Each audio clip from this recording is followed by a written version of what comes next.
Nandi pump house లోని delivery system ను BRS బృందం పరిశీలించింది. కాళేశ్వరంపై కాంగ్రెస్ ఎన్ని కుట్రలు చేసినా ఇవాళ అన్ని పటాపంచలైనాయని అన్నారు.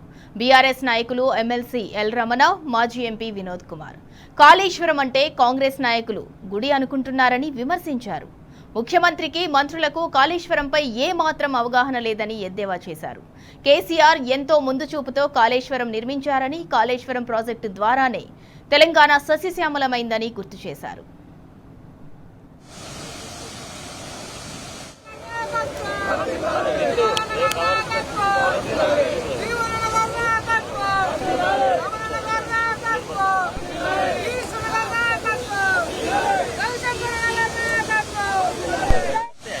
తెలంగాణ రాష్ట్రం ఏర్పడిన తర్వాత పెద్దలు కేసీఆర్ గారు ముందు చూపుతోని ప్రపంచంలోనే అతి భారీ ఎత్తైనటువంటి ప్రాజెక్టు రూపకల్పన చేసి చేపట్టినటువంటి నిర్మాణ కార్యక్రమంలో భాగమే ఇవాళ కాళేశ్వరం ఎత్తిపోతల పథకం. దాంట్లో ఈరోజు మనం ఇక్కడ చూస్తున్నాం ప్యాకేజ్ 6 నంది దగ్గర వస్తున్నటువంటి యొక్క పంపులతో వచ్చేటువంటి నీటి ద్వారా విషయం అంతా కూడా తేటతెల్లమైపోయింది. కాంగ్రెస్ ప్రభుత్వ కుట్రలు కుతంత్రాలు ఈనాడు బట్టబయలైనాయి. సాంకేతిక లోపములు జరిగినటువంటి దాన్ని సాకుగా చూపించి ఈ ప్రాజెక్ట్ ని నిర్వీర్యం చేయాలని భావిస్తే అల్పపీడనం ద్వారా ఈ రోజు పెద్ద ఎత్తున వరద రావడంతో ఆ నీటినంతా కూడా ఎత్తిపోసేటువంటి పరిస్థితి తప్పనిసరి పరిస్థితులలో కాంగ్రెస్ ప్రభుత్వం ఇవాళ పంపులు ఆన్ చేసింది. స్పష్టంగా కనబడుతున్నాయి. ఇక్కడ ఉండేటువంటి లక్ష్మణ్ కుమారే గాని, ఈ జిల్లా మంత్రులే గాని, ఇరిగేషన్ మంత్రి ఉత్తమ్ కుమార్ రెడ్డి గాని ఒక్క పరికరం రండి మీరు చర్చకు. ఏ పరిస్థితులైనా గాని తెలంగాణ ప్రజలు కాపాడడం కొరకు కేసీఆర్ గారి నాయకత్వంలో మేము అందరూ కూడా ముందుకెళ్తాం.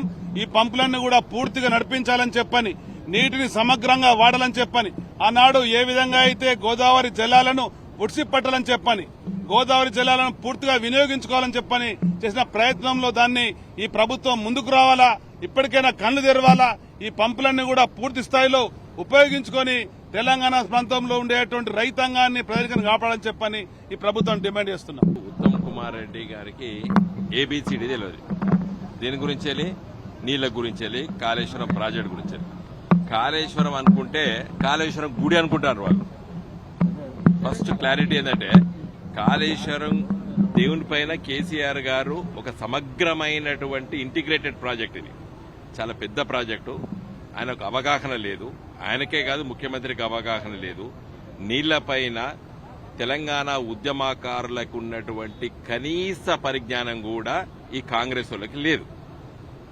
ఇంతకుముందు ఈశ్వరన్న చెప్పినట్టు ఎల్లంపల్లి నుండి మిడిమానేర్కి గ్రావిటీ ద్వారా పోతుంది అన్నారు.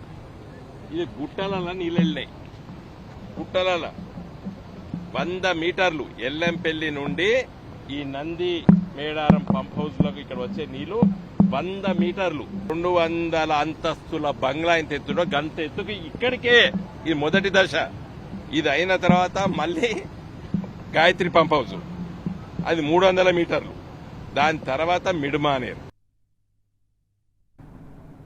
రాష్ట్రంలో కరువుకు కారణం కాంగ్రెస్ అని తీవ్ర స్థాయిలో మండిపడ్డారు బీఆర్ఎస్ నాయకులు. ముఖ్యమంత్రి, మంత్రులు కాళేశ్వరంపై కనీస అవగాహన లేకుండా మాట్లాడుతున్నారని ఫైర్ అయ్యారు.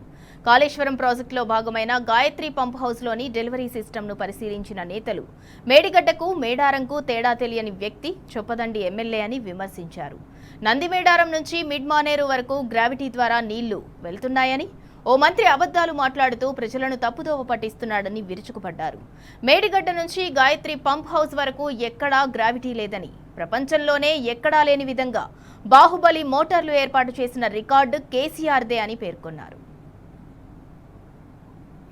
అవగాహన లేకుండా ప్రజలను తప్పుదో పట్టిస్తున్నారు. What is Medigadda, what is Yellampalli, what is Mallanna Sagar అని ఇష్టానుసారంగా మంత్రులు వచ్చి అవగాహన లేకుండా మాట్లాడుతున్నారు. నేను ఒక మంత్రి అంటాడు నంది మేడారం నుంచి మిడ్మానేరుకు నీళ్లు లక్ష్మీపూర్ దాకా గ్రావిటీ పోతుంటాడు. అసలు ప్రపంచంలో బాహుబలి మోటార్, ప్రపంచంలో అత్యంత ఎత్తున బాహుబలి మోటార్లు వేసి లిఫ్ట్ చేసింది ఎక్కడ అంటే ప్రపంచంలో ఇక్కడే, ఇక్కడ గాయత్రి పంప్ హౌస్ లో. నువ్వు గ్రావిటీ ఉన్నాక ఎందుకు ఎత్తిపోతారా ఇన్ని ఖర్చు పెట్టుకుని? సో అందుకే మళ్ళొక్కసారి మీరు తెలుసుకోర్రి, మేడిగడ్డ నుంచి గాయత్రి పంప్ హౌస్ దాకా ఎక్కడ గ్రావిటీ లేదు. మొత్తం సుమారు 600 మీటర్ల వరకు ఈ హైట్ లో ఉన్నది. అందులో ఈ 2 పంపుల కానీ 235 మీటర్ల ఎత్తున ఈ రోజు మనం ఎడ్మిట్ చేస్తున్నాం కాబట్టి సో అవగాహన కూడా మాట్లాడుకుంటే ప్రజలు తప్పుదో పెట్టకుర్రి. ఇది కాళేశ్వరం మాత్రమే, బాహుబలి మోటార్ మాత్రమే ఇప్పుడు దీని వల్ల పంటలు జరుగుతున్నాయి. కాబట్టి ఎవరికి అవగాహన లేకుండా అవగాహన రైతులు ఇచ్చింది కాబట్టి 100కు 100% ఈ గాలి ఉన్నంత తెలంగాణలో గాలి ఉన్నసేపు ఈ యొక్క బాహుబలి మోటార్ రికార్డు కేసీఆర్ గారు చేసింది, డిజైన్ చేసింది కేసీఆర్ గారి. లేకపోతే ప్రజలకు నీళ్లు లేవు. ఇప్పటికైనా ఇదే గ్రావిటీ కేసీఆర్ కోపం లేకుండా పంపు కంటిన్యూ ఆన్ చేసి ఉన్న జలాశయాలు అప్ టు మల్లన్న సాగర్ దాకా జలాశయాలు నింపమని మా డిమాండ్. బీఆర్ఎస్ పార్టీ ఎందుకోసం మేము తీసుకున్నామంటే ఇది క్రెడిట్ మాదే, మీతో కాదు. ఈ రోజు కరువుకు కారంకులు మీరు. కాబట్టి ఇప్పటికైనా లేకుండా అక్కడ వేడిగడ్డ అక్కడ నుంచి కన్నెపల్లి పంపు నీళ్లు ఇస్తే గిట్ట ఎప్పటికీ సస్యస్థాపన ఉంటుంది. కాబట్టి ఇదంతా ఎత్తుపోతల పథకానికి తెలియకుండా ఇష్టానుసారంగా గ్రావిటీ, అసలు గ్రావిటీ అంటే తెలుసా లక్ష్మణ్ మీకు? గ్రావిటీ అంటే తెలుసా? గ్రావిటీ అంటే తెలియకుండా ఇష్టం మాట్లాడుతుంది. కాబట్టి పంపులు లేకుండా నడుతుంది, పంపుతో నడిచింది. ఆ పంపు క్రెడిట్ గోస్ టు కేసీఆర్ గారు. మంత్రులు కావచ్చు, ఎమ్మెల్యేలు కావచ్చు, అదేవిధంగా ముఖ్యమంత్రి కూడా ఈ కాళేశ్వరం ప్రాజెక్టు మీద ఇగో వెంట్రుక మందం కూడా అవగాహన లేదు వాళ్ళకి. అరే యాత్రలు కాదయా, పాదయాత్రలు కాదయా, పంప్ హౌస్లు ఆన్ చేయరా అని చెప్పినాం. పాదయాత్రలు చేస్తే పంపులు ఆన్ అవుతాయా? అదేవిధంగా ఇవాళ మేడిగడ్డకు మేడారంకు తెలియనటువంటి సన్నాసి ఈ చొప్పదండి నియోజకవర్గంలో ఎమ్మెల్యేగా ఉన్నాడు. 2014 వరకు తెలంగాణ రాష్ట్రంలో ఎల్లంపల్లి ద్వారా ఆనాడు ఒక్క చుక్క కూడా ఎందుకు నీళ్లు విడుదల చేయాలని చెప్పి నేను ఇవాళ కాంగ్రెస్ ప్రభుత్వాన్ని, మంత్రులను, ఉత్తమ్ కుమార్ రెడ్డిని, అదేవిధంగా రేవంత్ రెడ్డి గారిని అడుగుతా ఉన్నా. 2014 కంటే ముందు తెలంగాణలో ఆత్మహత్యలు ఎందుకు జరిగినాయి? మీరు నీళ్లు ఇచ్చినట్టయితే ఇదే ఎల్లంపల్లి నుంచి తెలంగాణలో వలసలు ఎందుకు పోయినాయి? ఈ ప్రాంతం మా చొప్పదండి నియోజకవర్గ ప్రాంతం అంతా మెట్ట ప్రాంతం, ఎడారి ప్రాంతం. ఇదే కేసీఆర్ గారు వచ్చిన తర్వాత వరద కాలువ జీవనది అయింది. ఇలా నారాయణపూర్ రిజర్వాయర్ కూడా మరి మేము బాగు చేసుకున్నది నారాయణపూర్ రిజర్వాయర్ ద్వారా వెములవాడ నియోజకవర్గానికి, చొప్పదండి నియోజకవర్గానికి బ్రహ్మాండంగా నీళ్లు ఇచ్చుకొని భూమికి బరమైనంత పంట పండించుకున్నాం కేసీఆర్ గారి నాయకత్వంలో. రోజు మరి జలయజ్ఞం చేసింది ఎవరు? దాన్ని ధనయజ్ఞంగా మార్చుకున్నది ఎవరు? కాంగ్రెస్ ప్రభుత్వం కాదా? తమ్ముడి ఎట్టు దగ్గర ఎన్ని వేల కోట్లు వృధా అయినాయి, అది మీ కాంగ్రెస్ జేబులలోకి వచ్చినాయి కాదా? ఇప్పటికైనా కంటిన్యూషన్ నిరంతరంగా నీటిని విడుదల చేసి అన్ని రిజర్వాయర్లు అన్ని చెరువులు, కుంటలు నింపి పంట పొలాలను కంటిన్యూషన్ గా కాపాడాలని బీఆర్ఎస్ పార్టీ పక్షాన డిమాండ్ చేస్తాం.